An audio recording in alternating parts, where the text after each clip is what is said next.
ప్రభువునందు ప్రియులైన మీకందరికీ యేసుక్రీస్తు యొక్క పరిశుద్ధ నామములో వందనాలు తెలియజేసుకుంటున్నాను. బైబిల్ స్టడీలో భాగంగా ఈరోజు మనం 36వ అధ్యాయంలోనికి వచ్చాం.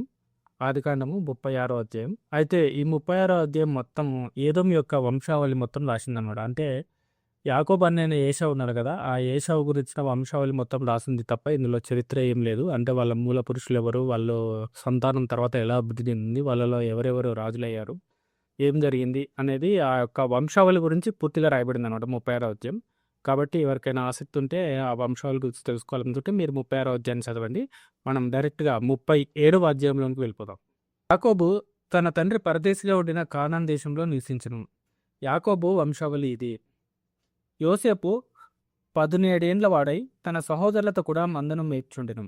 అతడు చిన్నవాడై తన తండ్రి భార్యలైన బిల్హా కుమారుల యొద్దను జిల్ఫా కుమారుల యొద్దను ఉండెను.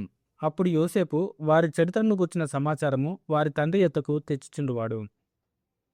చూసుకున్నట్లయితే యోసేపు అనే వ్యక్తి ఉన్నాడనమాట. అంటే మన యాకోబు కుమారులలో ఒకడు చిన్నవాడు.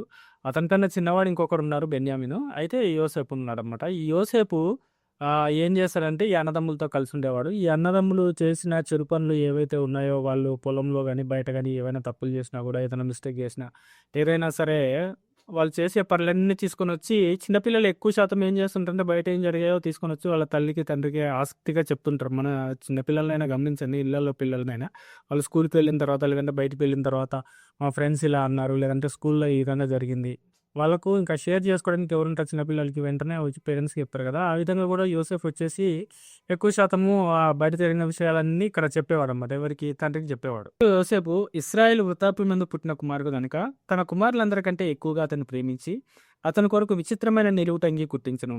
సహోదరులు తమ తండ్రి అతనిని తమ అందరికంటే ఎక్కువగా ప్రేమించడం చూసినప్పుడు వారు అతని మీద పగబట్టి అతని క్షేమ సమాచారమైనను అడగలేకపోయిరి. మొత్తానికైతే చూసుకున్నట్లయితే క్లియర్‌గా మనకు చదువుతుంటేనే అర్థమైపోతది. ఈయన చిన్నవాడు కాబట్టి ఈ లాస్ట్‌లో పుట్టినవాడు కాబట్టి, అంటే లాస్ట్‌లో పుట్టినవాడు కాబట్టి ఈ యోసేపు మీద ఎక్కువ ప్రేమ ఉందన్నమాట యాకోబుకి. లాస్ట్‌లో పుట్టిన వాళ్ళ మీద, చివరిలో ఉన్న వాళ్ళ మీద ఎవరికైనా సహజంగా ఎక్కువ ప్రేమ ఉంటుందన్నమాట. ఎందుకంటే వాళ్ళు చివరిలో ఉంటారు, చిన్న పిల్లల్లాగా ఉంటారు. కొంచెం మిగిలిన వాళ్ళంటే పెద్దవాళ్ళు అయిపోయారు.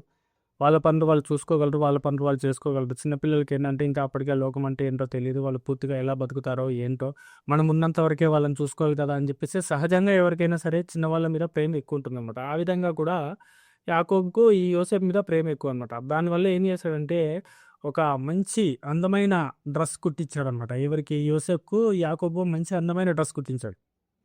ఆ అందమైన డ్రెస్సు కుట్టించాడు. ప్లస్ యాకోబు కూడా యోసేపుతోనే ఎక్కువ కలివిడిగా ఉండడము, యోసేపుతోనే ఎక్కువగా మాట్లాడడం, యోసేపు కూడా తండ్రితో బాగా స్నేహంగా ఉండడము, మంచిగా మాట్లాడుకోవడం చూసి మిగిలిన అన్నదమ్ములందరికీ కోపం వచ్చేసిందనమాట యోసేపు మీద.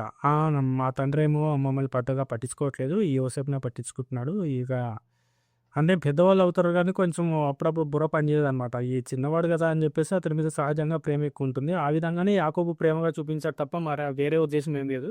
కాకపోతే ఈ అన్నదమ్ములు ఇక జనరల్‌గా లోకం, సమాజం అంతే కదా! సో, వాళ్ళేం చేశారంటే పగబట్టారనమాట. యోసేపు మీద బాగా పగబట్టారు. మా తండ్రి మమ్మల్ని పట్టించుకోవట్లేదు, ఓన్లీ యోసేపునే పట్టించుకుంటున్నాడు అని చెప్పేసి అతని మీద పగబట్టారనమాట. యోసేపు ఒక కల కని తన సహోదరులతో తెలియజెప్పగా వారు అతని మీద మరీ పగపట్టిరి. అతడు వారిని చూచి, నేను కన్న ఈ కలను మీరు దయచేసి వినుడి. అదేమనగా, మనము చేనులో పనలు కట్టుచేద్దుమి.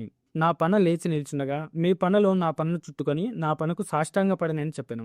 సోదరులు, నీవు నిశ్చయంగా మమ్ము నేలెదవా, మా మీద నీవు అధికారి వగుదువా అని అతనితో చెప్పి అతని కళ్ళను బట్టి అతని మాటలను బట్టి అతని మీద మరింత పగపట్టిరి. మొత్తానికైతే ఆల్రెడీ కోపము తీవ్రమైన స్థాయిలో ఉంది అన్నదమ్ములకు ఈ యోసేపు మీద. దానికి తోడు యోసేపు ప్రతి ఒక్కటి ఉన్నట్టు మాట్లాడేవాళ్ళనమాట. ఏది కూడా దాచుకునేవాడు కాదు. అన్నీ ఫీల్ అవుతారేమో, లేదంటే ఎవరైనా ఏమన్నా అనుకుంటారేమో అనుకోకుండా అతని మనసులో ఏదైతే ఉందో, లేదంటే అతనికి ఏందైతే జరిగిందో అన్నీ పూసగుచ్చినట్టు చెప్పేవాడనమాట. అట్లనే ఒక కల కన్నాడనమాట. ఆ కలలో ఏంటంటే ప్రతి ఒక్కరి పేరు మీద ఒక్కొక్క పనుంది. ఆ పనలో యోసేపు పన ఒకటి లేచి నిలబడితే మిగిలిన పనులన్నీ సాష్టాంగపడ్డాయనమాట. సో, నాకు ఇట్లాంటి కలొచ్చింది అన్నయ్యలో అని చెప్పేసి అన్నయ్యలకి చెప్పాడు. అన్నయ్యలకి ఇంకా కోపం వచ్చిందనమాట. ఏంది, నువ్వు ఒక్క పనని ఇది నిలబడితే మా పనులన్నీ మీకు ముందర సాష్టాంగపడ్డాయి. అంటే మేమందరం నీ కాళ్ళ మీద పడాలా? ఇట్లాంటి కల కంటావా నువ్వు అని చెప్పేసి వాళ్ళకు కోపం మరింత ఎక్కువైపోయిందనమాట. కానీ ఇందులో యోసేపు చేసిన మిస్టేక్ ఏం లేదు. యోసేపు కలొచ్చింది, కల జరిగింది ఉన్నదున్నట్టు చెప్పాడు అంతే తప్ప అక్కడ యోసేపు కావాలని ఏమీ చేయలేదు. కానీ అన్నదమ్ములకు ఆల్రెడీ ముందు నుంచి పగుంది కాబట్టి ఆ పగ మరింత తీవ్రమైపోయిందనమాట. కలకని తన సహోదరులకు తెలియజేసి, ఇదిగో నేను మరి ఒక కల కంటిని. అందులో సూర్యచంద్రులలో 11 నక్షత్రములను నాకు సాష్టాంగపడినని చెప్పెను. అతడు తన తండ్రితోనూ తన సహోదరులతోనూ అది తెలియజెప్పినప్పుడు అతని తండ్రి అతనితో, నీవు కనిన ఈ కల ఏమిటి? నేనును నీ తల్లియు నీ సహోదరులను నిశ్చయముగా వచ్చి నీకు సాష్టాంగపడదుమా అని అతని గద్దించెను. అతని సహోదరులు అతని యందు అసూయపడిరి. అయితే అతని తండ్రి ఆ మాట జ్ఞాపకం ఉంచుకొనెను. మళ్ళీ యోసేపుకి ఇంకో కల వచ్చింది. కలలో సూర్యుడు, చంద్రుడు, మిగిలిన అన్నదమ్ములు నక్షత్రాల్లాగా ఉంటే ఇవన్నీ కలిసి ఆయన ఎవరికి యోసేపు నక్షత్రానికి సాష్టాంగ పట్టినట్టు మరొక కల వచ్చిందన్నమాట. మరొక కల వచ్చింది. ఆ కలను నాకు ఇలా వచ్చిందని చెప్పేసి మళ్ళీ చెప్పాడు. మళ్ళీ చెప్తే అందరికి పిచ్చి కోపం వచ్చేసింది అనమాట. ఈసారి యాకోబుకు అతని తల్లి కూడా కోపం వచ్చింది అనమాట. సూర్యచంద్రుడు అంటే సూర్యుడు అంటే యాకోబు, చంద్రుడు అంటే అతని తల్లి కింద చూపించారనమాట ఇక్కడ. సో ఇట్లా జరిగిందని చెప్పేసి యోసేపు చెప్తే యాకోబు కూడా కోపం వచ్చి, ఏంటి మేము కూడా నీకు సాష్టాంగ పడాలా అని చెప్పేసి అతన్ని గద్దిస్తాడనమాట. కానీ యాకోబుకి మాత్రం మనసులో ఎక్కడో పడిందనమాట. ఈ మాట జ్ఞాపకం పెట్టుకున్నాడనమాట. ఎందుకు ఇలాంటి కల వస్తుంది, దీని ద్వారా దేవుడు ఏమైనా ఫీచర్ చెప్పాలనుకుంటున్నాడా అని చెప్పేసి యాకోబు మాత్రం దాన్ని గుర్తుపెట్టుకున్నాడు. మిగిలిన అన్నలు మాత్రము మంచి గట్టిగా పగబట్టారనమాట యోసేపు మీద. అతని సహోదరులు షేకెంలో తమ తండ్రి మందను మేపుటకు వెళ్ళిరి. అప్పుడు ఇశ్రాయేలు యోసేపును చూచి, నీ సహోదరులు షేకెంలో మంద మేపుచున్నారు, నిన్ను వారి యొద్దకు పంపెదను రమ్మన్నప్పుడు అతడు మంచిదని అతనితో చెప్పాను. అప్పుడు అతడు, నీవు వెళ్ళి నీ సహోదరుల క్షేమంను మంద క్షేమంను తెలుసుకొని నాకు వర్తమానం తెమ్మని అతనితో చెప్పి హెబ్రోన్ లోయ నుండి అతను పంపాను. అతడు షేకెంనకు వచ్చెను. అతడు పొలంలో ఇటు అటు తిరుగుచుండగా ఒక మనుషుడు అతన్ని చూచి, నీవేం వెతుకుచున్నావు అని అతను అడిగాను. అందుకతడు, నేను నా సహోదరుని వెతుకుచున్నాను, వారు ఎక్కడ మందను మేపుచున్నారో అది దయచేసి నాకు తెలుపమని అడిగాను. మొత్తానికి కొన్ని రోజులు గడిచిన తర్వాత ఈ అన్నదమ్ములందరూ కలిసి మందం మేపడానికి వెళ్ళిపోయారు బయటికి. మందం మేపడానికి వెళ్ళిన తర్వాత వాళ్ళు కొన్ని రోజులకు తిరిగి రాలేదు. రాకపోతే యాకోబు ఏం చేశాడంటే, సరే మీ అన్న వాళ్ళు మందం మేపడానికి వెళ్ళారు, వాళ్ళకి భోజనాలు తీసుకెళ్ళు, ఆ మంద ఎట్లుందో క్షేమ సమాచారం కనుక్కో, అన్నలకు ఎట్లుందో ఏంటో రా నేను పంపిస్తానంటే సరే అని చెప్పేసి యోసేపు వస్తాడు. యోసేపును తీసుకొని పంపించాడు. యోసేపు ఏమో అక్కడికి వెళ్ళాడు. ఎక్కడ షేకెంలో వెతుకుతున్నాడు, ఎక్కడ అన్నలు కనిపించట్లేదు. అయితే కొంతమంది గమనించి, అక్కడ ఒక వ్యక్తి గమనించి అడుగుతారనమాట, ఏంటి నువ్వేమి వెతుకుతున్నావు ఇక్కడ అని చెప్పేసానంటే, మా అన్నలు వచ్చారు, మా సహోదరుల కోసం వెతుకుతున్నాను, వాళ్ళు కనపట్లేదు అని చెప్పేసి ఆ వ్యక్తితో చెప్పాడు. ఆ మనుషుడు, ఇక్కడ నుండి వారు సాగి వెళ్ళి వారు దోతానుకు వెళ్ళుదాం రందని చెప్పుకొనటం వింటినని చెప్పాను. అప్పుడు యోసేపు తన సహోదరుల కోసం వెళ్ళి దోతాన్లో వారిని కనుగొనను. అతనికైతే ఈ యోసేపు అక్కడ షేకెంలో దొరకకపోతే ఆ వ్యక్తి చెప్పాడనమాట, ఓహో వాళ్ళైతే దోతానికి వెళ్తానని చెప్పేసి వాళ్ళు మాట్లాడుకోవడం నేను విన్నాను అని చెప్పేసి ఆ వ్యక్తి చెప్తే, ఆ వ్యక్తి మాటను బట్టి అతను దోతానికి వెళ్తాడు. వెళ్తే అక్కడ వాళ్ళ అన్నలు ఉన్నారనమాట. వాళ్ళ అన్నను చూడటానికి వెళ్ళాడు. అతడు దగ్గరకు రాకమునుపు వారు దూరం నుండి అతను చూచి అతని చంపుటకు దురాలోచన చేసిరి. వారు, ఇదిగో ఈ కలలు కనువాడు వచ్చినాడు, వీని చంపి ఇక్కడున్న ఒక గుంతలో పారవేసి దుష్టమృగం వీని తినివేసినని చెప్పుదాము. అప్పుడు వీని కలలేమగనో చూతం రండని ఒకరితో ఒకడు మాట్లాడుకుంటారు. చూసాడు అంటే మనం అనుకుంటాము ఏదో చిన్న పగే కదా, ఏదో చిన్న కోపమే కదా, అవతలతో నాకు మాటలు లేవు, అవతలతో నాకు ఇష్టం లేదు, వాళ్ళ దగ్గర కొనడం మీకు ఇష్టం లేకపోతే వదిలేసేయండి, అంతేగాని పగబెట్టుకోకండి. అంటే ఇప్పుడు లోకంలో జీవించే వాళ్ళతో మీరు స్నేహం చేయాలని ఇష్టం లేనప్పుడు స్నేహం చేయకండి, లేదంటే వాళ్ళతో మాట్లాడకండి. కానీ పగ మాత్రం పెట్టుకోవద్దు. ఎందుకంటే అది చిన్నగా ద్వేషం అనేది మొలకెత్తి అది తర్వాత ఎంత పెద్ద ఆలోచన అయినా కావచ్చు అనమాట. ఇక్కడ సొంత అన్నదమ్ములే, అందరూ బాగా కలిసి ఉన్న వాళ్ళే. యోసేపు చేసిన మిస్టేక్ ఏం లేదు, అక్కడ ఉన్నది ఉన్నట్టు చెప్పాడు అంతే తప్ప అతను కావాలని ఏదో పగబట్టి, ఏదో కావాలని అందరిని ఇరికించి అతను ఏదో ఆనందం పొందాలని యోసేపు ఎక్కడ ఏం చేయలేదు పాపం. కానీ అన్నలు మాత్రం పగబట్టారు. చిన్నదే కదా తమ్ముని మీద ఆలోచన అనుకున్నారు, కానీ ఆ ఆలోచన ఎంత తీవ్రతరం అయిపోయింది చూడండి. అంటే ఎవరి మీదైనా మనం పగ పెట్టుకుంటే, ఎవరి మీదైనా సరే మనకు చెడ్డ ఆలోచన వచ్చింది, లేదంటే వాళ్ళని దూరం పెట్టాలనుకుంటున్నాం అనుకున్నప్పుడు మీరు మాట్లాడకపోతే మాట్లాడకండి, వదిలేసేయండి. అంతేగాని ఆ చిన్న మొలక లాంటి ఆలోచన, ఆ ద్వేషం అనేది, ఆ కోపం, పగ అనేది అది తర్వాత ఎంత దూరంకైనా దారి తీయొచ్చు అనమాట. ఇక్కడ అతను వస్తున్నాడు పాపం, అన్నలకు సహాయం చేయడానికే వస్తున్నాడు. వాళ్ళు భోజనం చేశారో లేదో ఏంటో వాళ్ళ సమాచారం, వాళ్ళు ఎలా ఉన్నారో ఏంటో తెలుసుకోవడానికి తండ్రి పంపించాడు. యోసేపు వస్తున్నాడు. కానీ చూడగానే వీళ్ళకు పాత కోపాలు, పాత పగలు అన్నీ గుర్తొచ్చాయి. మొత్తానికైతే ఇదిగో కలలు వాడు వస్తున్నాడు, ఎట్లయినా సరే వీడిని చంపాలి, వీడిని చంపాలని చెప్పేసి ఇప్పుడు ఈ అన్నదమ్ములు అందరూ కలిసి ఆలోచన చేశారు. నా మాట విని మనం వారిని చంపరాదని చెప్పి వారి చేతుల్లో పడకుండా అతన్ని విడిపించెను.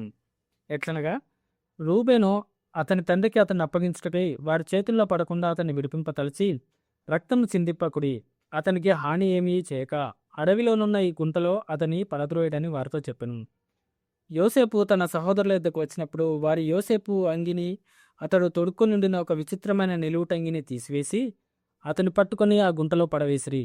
ఆ గుంట వట్టిది, అందులో నీళ్లు లేవు. మొత్తానికైతే ఈ అన్నలు అనుకున్న ప్లాను చంపాలనుకున్నారు కదా! రూబేన్ వచ్చేసి ఆపాడన్నమాట పెద్దవాడు. "వద్దు, మనము ఆడిని చంపొద్దు. మనం ఎలాగైనా సరే మన సహోదరుడే కదా! అతన్ని చంపితే మనకేమొస్తది? అతన్ని చంపకుండా ఏం చేద్దామంటే ఈ గుంటలో పడేద్దాము. అప్పుడు గుంటలో పడేస్తే అంటే ఇప్పుడు గుంటలో పడేస్తే చచ్చిపోరా మనుషులు? ఫుడ్ లేకుండా, ఏం లేకుండా గుంటలో పడేస్తే" అంటే రూబేన్ యొక్క ఆలోచన చూడండి ఎట్లుందో. అంటే మేబీ వెంటనే చంపకూడదు గానీ, ఇక మరి వాళ్ళ ప్రెషర్ వల్లనో ఏంటో మొత్తానికైతే తెలీదు గానీ, బూతలో పడేద్దామనే ఆలోచన ఇచ్చారనమాట. ఎట్లైనా సరే మళ్ళీ తీసుకెళ్ళి తండ్రికి అప్పగించొచ్చు. ఒకవేళ ఇతను బతికుంటే, ఇప్పటికైతే ఈ అన్నలు ఇట్లాంటి ఆలోచన చేస్తున్నారని చెప్పేసి ఆ రూబేను అనుకున్నాడు. రూబేన్ అనుకోని ఏం చేశాడంటే, ఆ విధంగా చేశాడనమాట. ఇక్కడ రూబేను మాకు 35 అధ్యాయంలో చూసుకున్నట్లయితే రూబేన్ ఒక మిస్టేక్ చేస్తాడు. అదే తన తండ్రి ఉత్పత్తిని బిల్హాతో పోతాడు కదా! అంటే చూడండి, మంచి మాటలు మాట్లాడే వాళ్ళని అస్సలు నమ్మకూడదండి. ఇది నాకు అర్థమైన సందేశం అయితే ఇదనమాట. అంటే 2 దిక్కులా ఉంటారనమాట వీళ్ళు. ఇటు ఉంటారు, అటు ఉంటారు. ఇక్కడేమో అన్నదమ్ములందరూ చంపాలని డైరెక్ట్‌గా ఆలోచన చేస్తే, ఈయనేమో కాపాడాలని ఆలోచన చేస్తున్నాడు. కానీ అక్కడ చూస్తే పనులేమో అట్లున్నాయనమాట. కాబట్టి ఎవరిని నమ్మొద్దు. మొత్తానికైతే ఫైనాన్షియల్ కన్‌ఫ్యూజన్ ఏంటంటే ఎవరిని నమ్మకూడదనమాట. అందుకే మనకు వాక్యంలో కూడా ఉంది కదా! మనుషులను నమ్ముకుంట కంటే యెహోవాను ఆశ్రయించుట మేలు అనమాట. ఏ మనుషుని కూడా నమ్మకూడదు. నమ్మకూడదు అంటే వాళ్ళతో మాట్లాడకూడదు, లేదంటే వాళ్ళతో ఉండకూడదని కాదు గానీ, నమ్మకూడదు అంటే అర్థం ఏంటంటే దేవుడినే నమ్ముకోవాలి. నీకు వీలైతే సహాయం చెయ్యి. నీకు వీలైతే అందరితో మంచిగా మాట్లాడు. వాళ్ళేదైనా మంచి మాటలు చెప్తే ఇను అంతవరకే గానీ, వీళ్ళు ఖచ్చితంగా 100% మంచోళ్ళు వీళ్ళు అన్నట్లుగా నువ్వు, లేదంటే వీళ్ళు నాకేదో సహాయం చేస్తారు అన్నట్టుగా నువ్వు అనుకోకూడదనమాట. ఎవరైనా కానీ, ఎవ్వరైనా కానీ. దేవుడినే మనం నమ్ముకోవాలనమాట. దేవునికే ఫస్ట్ ప్రయారిటీ ఇవ్వాలి. తర్వాతనే మిగిలినదనమాట. రూబేన్ అయితే ఇక్కడ సహాయం చేసినట్టుగానే మనకు కనిపించాడు కానీ, మరి గత చరిత్ర చూస్తే అస్సలు బాలేదనమాట. అంటే మనుషుడు ఏ నిమిషంలో ఎట్లా ప్రవర్తిస్తాడనేది మనకు తెలీదు. కాబట్టి మనుషులను నమ్ముకోవడం అనేది మంచి పని కాదనమాట. అందుకే దేవుడు ఆ మాట చెప్పించాడు. భోజనం చేయ కూర్చుండి కన్నులెత్తి చూడగా ఐగుప్తునకు తీసుకొని పోవుటకు గుగ్గిలంను మస్తకియు బోళమును మోయించిన ఒంటెలతో ఇష్మాయేలీయులైన మార్గస్థులు గిలాదు నుండి వచ్చుచుండిరి.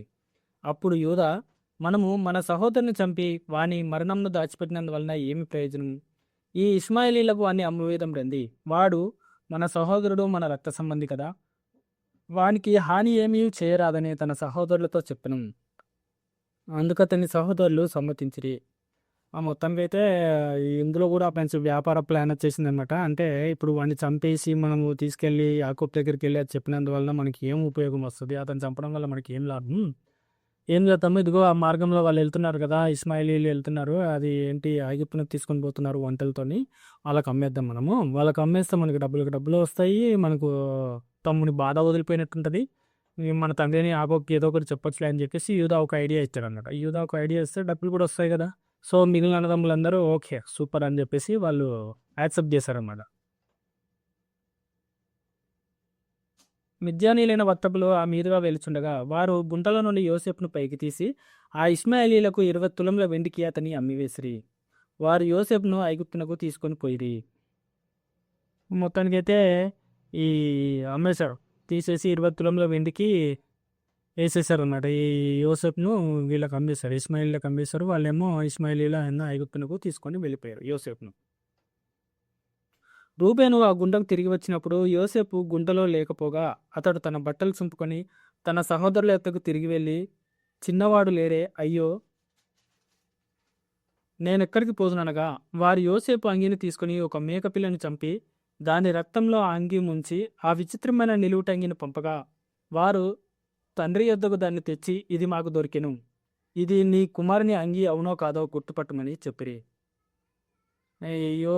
రూబేను ఎక్కడికో వెళ్ళాడు మొత్తానికి బయటికి. ఎక్కడికెళ్ళాడో తెలీదు రూబేను. మరి ఇట్లాంటి పరిస్థితుల్లో ఎలా వెళ్తాడు? నువ్వు కాపాడాలన్నప్పుడు.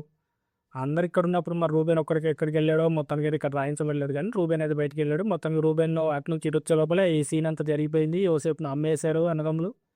వెంటనే రూబేన్ వచ్చి గుంతలో చూస్తే లేడనమాట. అయ్యో! లేడే చిన్నవాడు ఎట్లా ఇప్పుడు యోసేపు ఏం చేయాలని చెప్పేసి బాధపడుతుంటే వీళ్ళు ఏం చేశారు అన్నలు మొత్తానికైతే ఒక మేకపిల్లని చంపి ఈ మంచి స్పెషల్ డ్రెస్ కుట్టించాడు కదా యాకోబు. ఈ యోసేపుకి ఒక మంచి కొత్త డ్రెస్ కుట్టించారనమాట. ఆ కొత్త డ్రెస్‌ని తీసుకొని వచ్చి ఆ మేకపిల్ల రక్తంలో ముంచేసి అది తీసుకొనొచ్చి తండ్రి అయిన యాకోబుకి ఇచ్చారనమాట. ఇచ్చేసి ఇది నీ కుమారుడి షర్టో కాదో ఒకసారి గుర్తుపట్టు అనంటే ఆయన యాకోబు చూసి అవును ఇది మా కుమారుడి షర్టే. దుష్టమృగం వాడిని చంపేసిందని చెప్పేసి యాకోబుకు మిగులమైన బాధ కలుగుతాదనమాట. చాలా బాధపడతాడు. ఎందుకంటే యోసేపును అంత అమితంగా ప్రేమించాడు యాకోబు. నన్ను గుర్తుపట్టి ఈ అంగి నా కుమారునిదే దుష్టమృగము వాడిని తినివేసెను. యోసేపు నిశ్చయంగా చీల్చబడినెను. యాకోబు తన బట్టలు చింపుకొని తన నడుమున గోనెపట్ట కట్టుకొని అనేక దినంలో తన కుమారుని నిమిత్తం అంగలార్చుండగా అతని కుమారులందరూ అతని కుమార్తెలందరూ అతన్ని ఓదార్చుటకు యత్నం చేసిరి. అయితే అతడు ఓదార్పు పొందనలక నేను అంగలార్చుచు మృతుల లోకమునకు నా కుమారుని ఎత్తుకు వెళ్ళేదనని చెప్పి అతని తండ్రి అతని కోసము ఏడ్చెను. మిద్యానీయులు ఐగుప్తునకు అతన్ని తీసుకొని పోయి ఫరో యొక్క ఉద్యోగస్తులను రాజసంరక్షక సేనాధిపతి అయిన పోతీఫర్నకు అతను అమ్మివేసిరి. మొత్తానికి యాకోబు మిగులమైన బాధ కలిగింది. అతని గురించి తీవ్రమైన బాధతో ఏడుస్తూ కుంగిపోతున్నాడు. మిగిలిన వాళ్ళందరూ ఓదార్చడానికి ప్రయత్నించారు. ఏది జరిగిపోయింది ఏదో జరిగిపోయిందని చెప్పడానికి. కానీ ఎంత చెప్పినా కూడా యాకోబు వినట్లేదు. అతను ఇంకా నేను చచ్చిపోతాను, నా కుమారుడితో పాటు నేను కూడా వెళ్ళిపోతాను అంటే వాళ్ళిద్దరి మధ్య ఎంత అనుబంధం ఉందో, వాళ్ళిద్దరి మధ్య ఎంత ప్రేమానురాగాలు ఉన్నాయో ఆ ఒక సంఘటన చెప్తుందన్నమాట. అంతగా ప్రేమించాడన్నమాట యోసేపును. ఇక వదిలిపెట్టి ఉండలేకపోతున్నాడు. ఎంత నచ్చ చెప్పినా కూడా చుట్టుపక్కల వాళ్ళు వినట్లేదు యాకోబుని. మొత్తానికైతే ఇక్కడ యాకోబు పరిస్థితి అలా ఉంది. అక్కడనేమో వాళ్ళు ఏం చేశారంటే ఆ పోతిఫర్ దగ్గరికి తీసుకొని వచ్చి అప్పగించారనమాట యోసేపును. యోసేపు ఇప్పుడు పోతిఫర్ దగ్గర ఉన్నాడు. దీంతో మనకు 37వ అధ్యాయం కూడా పూర్తయింది. నెక్స్ట్ మనం 38వ అధ్యాయంలో కలుద్దాం. మీరు కూడా మాతో పాటు బైబిల్ జర్నీని కొనసాగించాలనుకుంటే మా ఛానల్ని సబ్స్క్రైబ్ చేసుకోండి. ఇందులో మీకు ఏమైనా సందేహాలు ఉంటే లేదంటే మీకు ఏమైనా సమాధానాలు కావాలనుకుంటే నాకు కామెంట్ రూపంలో తెలియజేయండి.